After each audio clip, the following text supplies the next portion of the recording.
Good morning class and welcome to knowledge with Aniruddh. I hope आप सभी लोग अच्छे होंगे। और आज मैं पढ़ाऊँगा कैली हैमिल्टन थ्योरम से रिलेटेड एक एग्जाम्पल, ठीक है ना। तो जिन भी स्टूडेंट ने कैली हैमिल्टन थ्योरम वाला लेक्चर नहीं देखा वो पहले देख लें, इसके बाद आपको ये एग्जाम्पल समझ में आएगा। और जिनको कैली हैमिल्टन थ्योरम समझ में नहीं आई वो एग्जाम्पल देख करके डेफिनेटली समझ में आ जाएगा, ठीक है।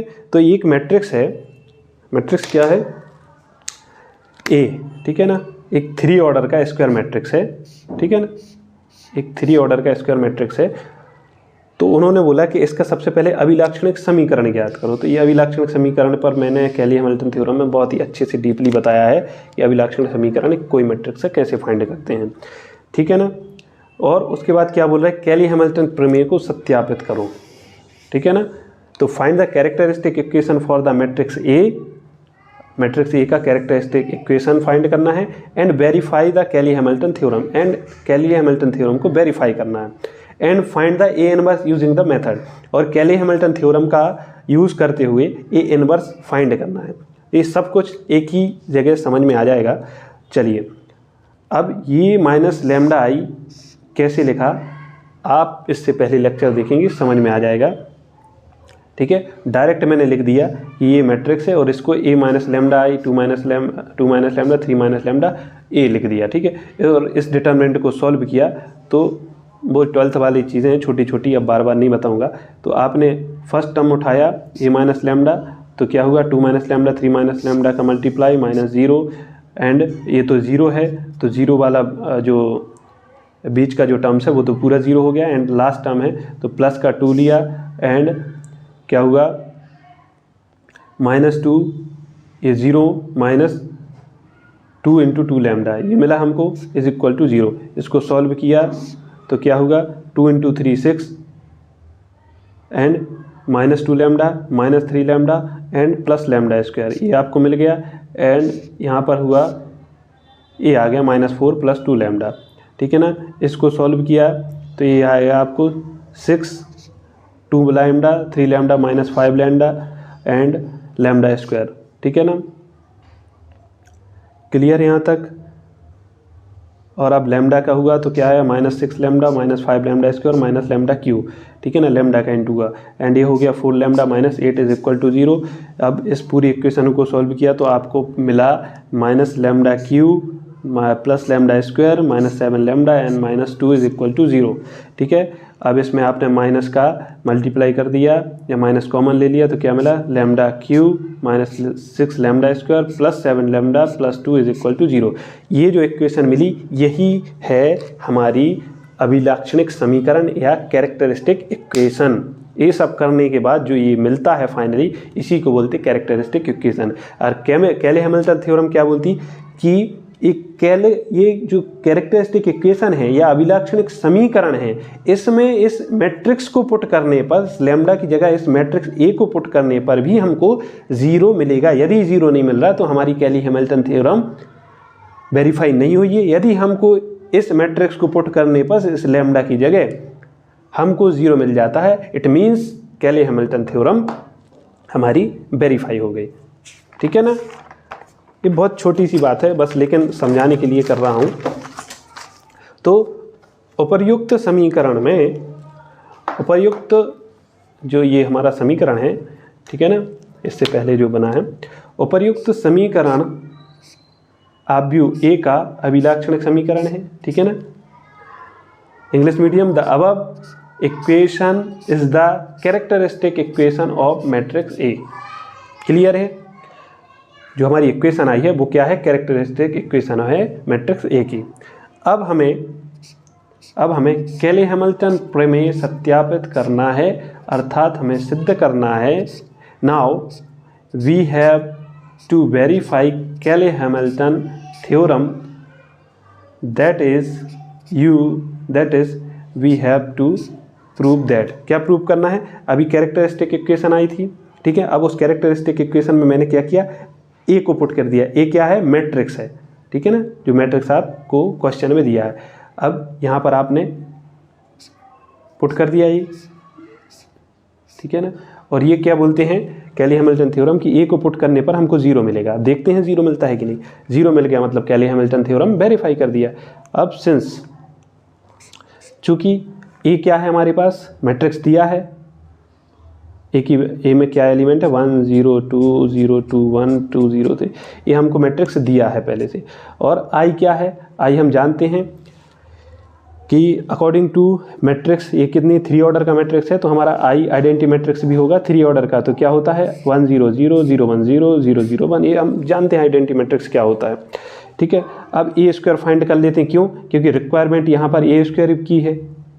ठीक है ना, ए स्क्वायर की रिक्वायरमेंट है और ए क्यू की है। ये तो ऑलरेडी हमारे पास है, तो ए स्क्वायर फाइंड करेंगे तब जाके ए क्यू आएगा। ठीक है ना, तो इसको हमने किया ए, ठीक है, ए रखा एंड अगेन ए रखा। इसको हमने मल्टीप्लाई करते हैं। कैसे करते हैं कि ये जो एलिमेंट है इस पर रख दीजिए सीधे के सीधे और इनको आपस में ऐड कर दीजिए। तो 1 × 1 1, 0 × 0 0 एंड 2 × 2 4। ठीक है, अगेन अब 1 × 0 0, 0 × 2 0 and 0 and 2 × 0 0, again 1 × 2 2 and 0 × 1 0 and 2 × 3 6, ऐसे 0 × 1 0, 2 × 0 0 एंड 1 × 2 2। ठीक है ना, again 0 × 0 0, 2 × 2 4 and 1 × 0 0 and 0 × 2 0 and 2 × 1 2 and 1 × 3 3। Clear? And third 2 × 1 2, 0 × 0 0, 3 × 2 6 and 2 × 0 0 and 0 × 2 0 and 3 × 0 0 and last 2 × 2 4, 0 × 1 0 and 3 × 3 9। इसको ऐड किया तो हमको ए स्क्वायर क्या मिला, ए स्क्वायर मिला 5 0 8 2 4 5 8 0 13। क्लियर है? अब ए स्क्वायर आ गया तो ए क्यू भी आ जाएगा, करण आ गया तो अर्जुन आ ही जाएगा। ठीक है ना, तो ए क्यू ए स्क्वायर इंटू ए करेंगे तो ए स्क्वायर आया ए 5 0 8 2 5 2 4 5 8 0 13 एंड 1 0 2 0 2 1 2 0 3। ठीक है, इसको भी किया। अब मैं आगे, ठीक है ना, इसको किया तो आपको मिला 5 0 16 ऐसा। ठीक है ना, अभी मैं बार बार नहीं बता रहा हूँ, डायरेक्ट बताता हूँ कि आया 21 0 34 12 8 23 34 0 54। अब ए क्यू ए स्क्वायर एंड ए की वैल्यू एंड आई की वैल्यू समीकरण 1 में रखने पर put the value A Q A square A and I in equation 1। सबकी वैल्यू आपने पुट की, इसका जोड़ना घटाना करना है भाई, ऐड माइनस करना है। ठीक है ना, अब ये भी कोई समझने वाली चीज़ है। ठीक है ना, इसको आपने किया इस टाइप से, आपके पास ये आपके पास आया। ठीक है, अब यहाँ पर आपने ये माइनस है, ठीक है ना, माइनस की जगह ये इस वाले मैट्रिक्स को इसको तीनों को जोड़ेंगे तो आपको मिलेगा ये मैट्रिक्स। अब दोनों में एलिमेंट्स इक्वल हैं तो दोनों को सॉल्व किया तो आपको मिला 0। इट मीन्स हमारी जो कैली हैमिल्टन थ्योरम है वो वेरीफाई हो चुकी है। यदि ये 0 नहीं देता मतलब हमको कुछ ना कुछ गड़बड़ी आ रही है। अच्छा, कई स्टूडेंट्स तो ऐसे होते हैं जब लास्ट टाइम पे उनका 0 नहीं आ रहा है फिर भी वो कहते हैं कि 0 आ गया है। ठीक है, तो ऐसा नहीं करना है, आप प्रैक्टिस करिए और कैली हैमिल्टन थ्योरम के रिलेटेड कुछ एग्जाम्पल करिए, आपको बहुत ही मज़ा आएगा। ठीक है ना, अब हम कैली हैमिल्टन प्रमेय के अनुसार ए इनवर्स फाइंड करना है। आपको क्वेश्चन में ये भी आ जाएगा, कुछ यदि ज़्यादा नंबर का कोई क्वेश्चन देंगे तो बोलेंगे ए इनवर्स में और फाइंड करके जाइए। तो now we will find A inverse using Cayley Hamilton theorem. Cayley Hamilton theorem का यूज़ करके हम ए इनवर्स फाइंड करेंगे। कैसे करेंगे? अब ये A cube minus 6 A square plus 7a plus 2y is equal to 0 ये कैसे आया था आपको अच्छे से पता है कि जो हमारे कैरेक्टरिस्टिक इक्वेशन या अभिलक्षणिक समीकरण आया था उसमें ए को पुट किया तो ये आया। ठीक है ना, अब हमको करना है ए इनवर्स फाइंड करना है, तो इसका ए इनवर्स से इंटू कर दीजिए। तो फाइनली जब आप ए इनवर्स का इंटू करेंगे तो ए क्यू क्या हो जाएगा, ए स्क्वायर हो जाएगा, ए हो जाएगा, कुछ भी नहीं बचेगा, एंड आई की जगह हो जाएगा ए इनवर्स। ठीक है ना, अब ए इनवर्स आप आराम से कर सकते हैं। यहाँ पर 2a इनवर्स है, बाकी सब लेफ्ट में चला गया। ठीक है ना, एंड 2 का इसमें डिवाइड हुआ तो हमको मिला -a² / 2 एंड 3a। ठीक है ना, ये -7 अपॉन 3 हो गया, ठीक है ना। यहाँ पर आपने ये सब वैल्यू पुट की तो ए इनवर्स की, और इसमें फिर से वही जोड़ना घटाना आपको यहाँ पर करना होगा, एंड दैट्स वाई आपको ये मिलेगा। और इसको आप सॉल्व करेंगे, इसको आप सॉल्व करेंगे तो आपको मिलेगा -3 0 2 -1 1/2 1/2 2 0 -1, ठीक है ना। अब ये जोड़ घटाना आप खुद भी कर सकते हैं इतना सा, ठीक है, नहीं बहुत ज़्यादा पेज बढ़ जाएगा यहाँ पर, मुझे समझ में नहीं आएगा, ठीक है ना। तो ये ऐसे आपको मेरा बस बताने का उद्देश्य ये था कि ए इनवर्स कैसे फाइंड करते हैं, ठीक है ना। तो आई होप आप लोगों को कैली हैमिल्टन थ्योरम बहुत ही अच्छे समझा होगा, जो हमने पार्ट 1 में समझी, एंड पार्ट 2 में उससे रिलेटेड एक क्वेश्चन समझा जिसमें एक वेरीफाई की कैली हैमिल्टन थ्योरम में जब मैट्रिक्स को रखने पर या कैरेक्टरिस्टिक इक्वेशन में उस मैट्रिक्स को रखने पर वो कैसे उसको सेटिस्फाई करता है, ठीक है ना। तो इसको हम लोग कैली हैमिल्टन थ्योरम कहते थे। आई होप आपको आज का लेक्चर भी अच्छे समझ में आया होगा, ठीक है ना। और मैं इससे आने वाले लेक्चर जो भी होंगे वो और अच्छे से पढ़ाने का प्रयास करूँगा, ठीक है ना।